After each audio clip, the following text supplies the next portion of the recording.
मध्यकालीन फ्रांस के बारे में, मतलब 1789 से पहले। सुनो, 1789 से पहले जो भी स्थिति थी फ्रांस में, फ्रांस का जैसा समाज हुआ करता था, उसके बारे में हम बात करें। भाई फ्रांस का समाज क्या था? तो जैसे भारत की बात करें तो भारत के समाज की अगर बात करते हैं तो स्पेशली मैं हिंदुओं की बात करूं तो हमारे यहाँ पे वर्ण सिस्टम था, है ना, जैसे ब्राह्मण, क्षत्रिय, शूद्र, वैश्य। अब इनका समाज जो था वो भी 3 हिस्सों में जो है विभाजित था। इनका समाज 3 हिस्सों में जो है विभाजित था। अब इन 3 हिस्सों को क्या बोला करते थे? तो इनको बोलते थे प्रथम स्टेट, द्वितीय स्टेट, तृतीय स्टेट। जैसे आप देखोगे प्रथम, द्वितीय और तृतीय। प्रथम स्टेट को क्या बोलते थे? प्रथम स्टेट को हम पादरी वर्ग भी बोलते थे। पादरी वर्ग। पादरी वर्ग क्यों बोला जाता था प्रथम स्टेट को? तो इसमें वो सारे लोग आते थे जो कि चर्च का काम, चर्च की जो देखभाल करते हैं, वो सारा जो काम था वो किसके हाथ में था? पादरियों के हाथ में था। इन पर जो है बहुत बहुत ज्यादा ताकत हुआ करती थी। मतलब मान के चलो कि जो राजा हुआ करता था, राजा के बराबर या उससे अधिक जो है इनके पास ताकत हुआ करती थी। क्योंकि उस टाइम पर ऐसा माना जाता था कि जो पादरी है या पादरी वर्ग जो है, ये दूत है। किसके दूत है? भगवान के दूत है। तो इनसे आप कुछ भी नहीं बोल सकते। बड़े बड़े राजा जो थे, इन पादरियों से ही जो है क्या लिया करते थे? परामर्श लिया करते थे, एडवाइस लिया करते थे, है ना। तो देखो जो भी पादरी वर्ग में थे, कौन कौन आते थे पादरी वर्ग में? तो भैया जैसे होता है ना, आपने देखा होगा फादर वगैरह होते हैं, बिशप वगैरह होते हैं, इनकी फैमिली वाले जो लोग होते हैं, जो भी चर्च का काम संभालते हैं, वो सब किस में आते हैं भाई? वो सब जो है पादरी वर्ग में आते थे। और जैसे हमारे यहाँ पे ब्राह्मण वर्ग हुआ करता था, ब्राह्मण, जैसे आपने सुना होगा कि ब्राह्मणों ने सब करना शुरू किया था। ब्राह्मण था, क्षत्रिय थे। ब्राह्मण का काम क्या था? पूजा पाठ करना, टीचिंग्स का काम करना। क्षत्रियों का काम था लड़ना। तो ऐसे ही पादरियों का काम क्या था? पूजा पाठ करना। और जो चर्च होते हैं, चर्च मतलब क्रिश्चियन धर्म में जो उनके टेंपल्स होते हैं, मंदिर जो होते हैं, उसको हम चर्च बोलते हैं। चर्च का जो भी काम धाम होता था, कौन संभालता था?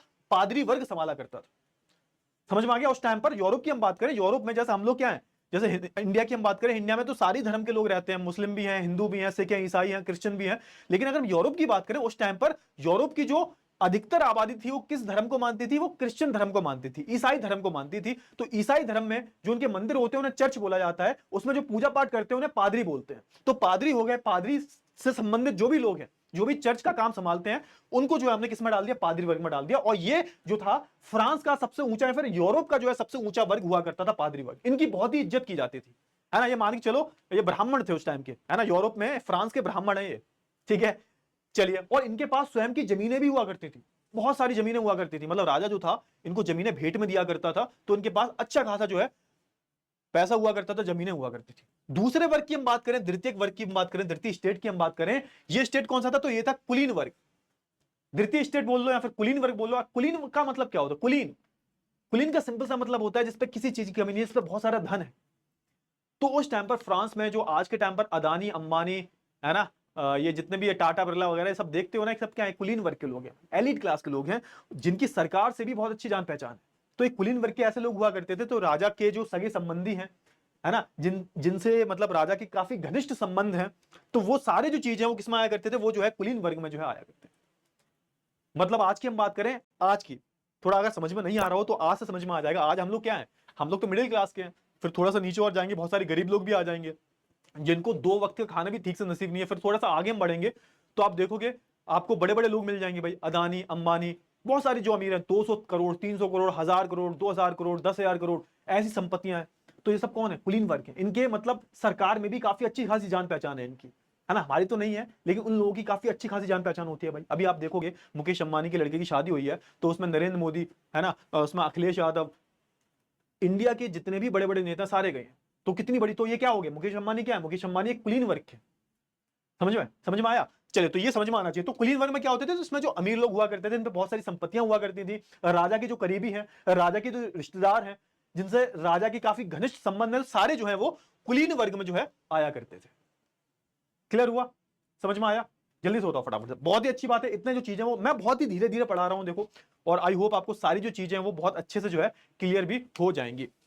चलिए, बहुत ही अच्छी बात है। अब तक हमने कुछ पढ़ा नहीं है, अब तक हमने स्टार्ट किया है ताकि आपके कॉन्सेप्ट क्लियर हो जाए। एक एक चीज समझेंगे ध्यान से। अब तृतीय वर्ग की बात कर लेते हैं। अब ये जो मेन है, ये मेन है भाई, है ना, ये मेन है। ध्यान सुनो, ये सब हटा दो यार, क्या हो गया है। ध्यान से सुनना तृतीय वर्ग के बारे में, ये बहुत ही इंटरेस्टिंग है। इसके बारे में हम बात करेंगे।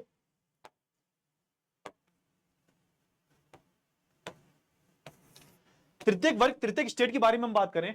अब ये जो तृतीय वर्ग था ना, इसमें बाकी के जो लोग हैं, मतलब समाज में देखो, ये जो लोग हैं ये कितने परसेंट थे? ये तो 10% थे खाली। बाकी का बचा 90% जो था वो किसमें था? बाकी का बचा जो 90% जो था ना, वो हम जैसे थे।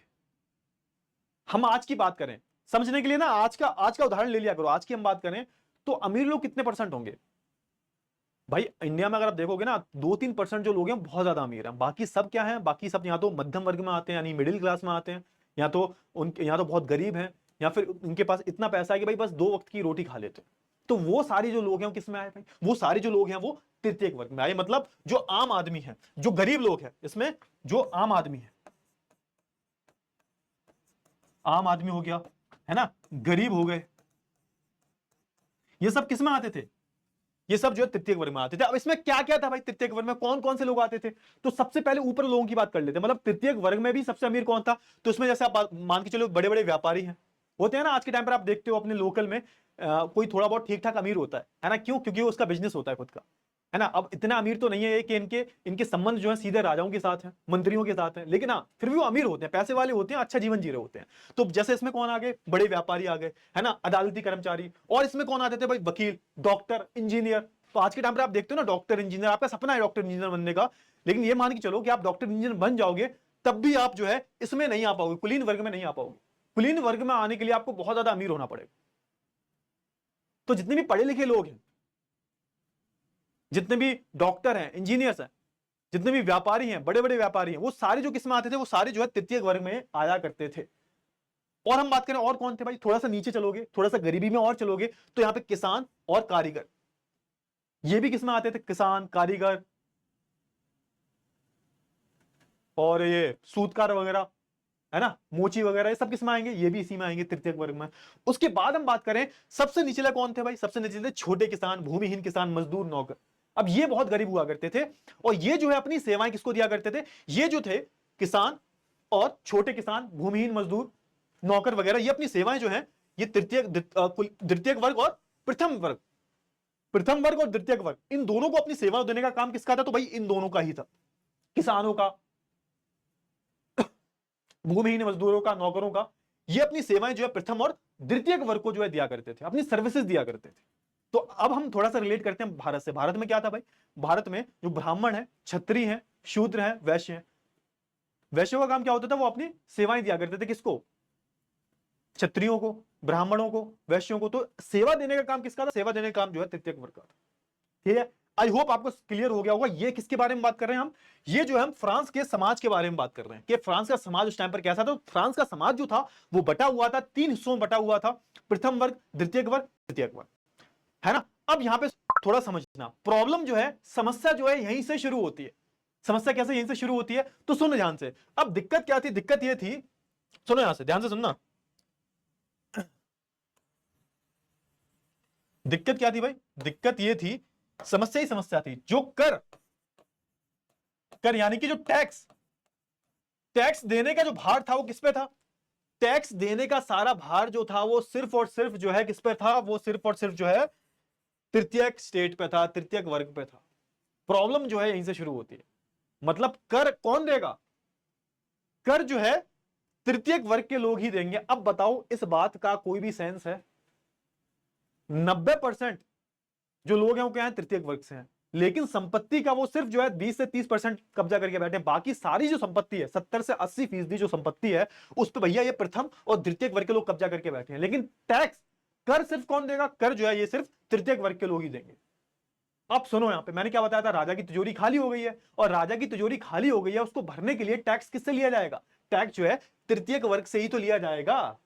तो अब प्रॉब्लम जो है यहीं से शुरू होगी, यहीं से जो है क्रांति शुरू होगी। क्रांति शुरू होने का मेन जो कारण था वो यहीं से था। लोग बड़े ही परेशान हो गए थे राजाओं से, राजा की जो नीतियां हैं उससे परेशान हो चुके थे। अब सोच के देखो, पूरा जो कर का भार है, टैक्स देने का जो भार है, पूरा किस पे आ गया भाई? तृतीय वर्ग पे आ गया है। प्रथम और द्वितीय वर्ग को जन्म से ही कुछ अधिकार प्राप्त थे, उन अधिकारों के तहत जो है इन्हें कोई भी टैक्स देने की जरूरत नहीं थी। टैक्स में बहुत सारी छूट मिल जाती थी, कोई भी इन्हें जो है राजाओं को टैक्स नहीं देने पड़ते थे। क्लियर हुआ? तो आई होप आपको इतनी जो चीजें हैं वो बहुत अच्छे से क्लियर हो गई होंगी। अब आगे बढ़ते हैं। देखो, अब देखो यहां पे ये पूरी चीज लिखी हुई है ना। हम बात करेंगे आबादी जो है, आबादी का जो 90% जो लोग थे, आबादी, पूरी आबादी की हम बात करें, उसके जो 90% लोग थे वो कौन थे? वो किसान थे। वो कौन थे भाई? किसान थे। अब ध्यान से सुनना, लेकिन अगर जमीन की बात करें, जमीन के जो मालिक थे, मतलब जो किसान जिनकी खुद की जमीन थी, उनकी संख्या बहुत कम थी। किसान जो थे वो किसकी जमीनों पे काम किया करते थे? किसान जो है वो इन कुलीन वर्गों की जमीन पर काम किया करते थे। किसानों की खुद की जमीन नहीं हुआ करती थी। उस टाइम पर एक कॉन्सेप्ट चलता था सामंतवाद का।